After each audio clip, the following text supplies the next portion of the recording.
Hello guys and welcome back to the channel, where today guys I'll be showing you how to create color palette in Figma.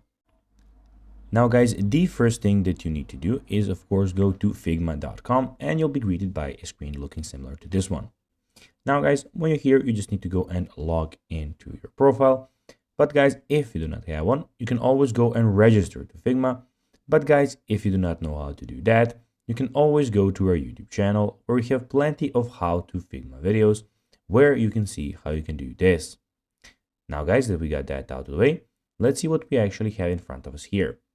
So as you can see here, we have, as I said, Figma official website where firstly you have your profile where you can see some themes that you put. So you can put a light theme, dark, or a system theme. You have your settings. You can get the desktop application if that's much easier for you. You can add another account and you can log out of the account that you're in at the moment.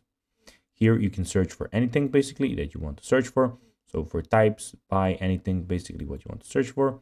We have your themes here. We have your drafts, which I at the moment don't have any. You can go and have deleted drafts, the ones that you just made. You can view plans here. If you at the moment I have a free plan, but if you want to get another plan, you can go there. And you also have your favorite files. Here you have your themes. So basically this is my theme project that I can go and create another one. And in the top right corner, we have the design file where you can design. We have the import and the plus Figma Jam board. Now guys, let's see how you can actually create a color palette in Figma. Well, you first of all need to discover your new favorite color palette on coloreasily.com. Click the copy link button on the toolbar or simply create a URL when you found the palette you love, and then paste the link into the plugin URL input field in Figma and click generate button.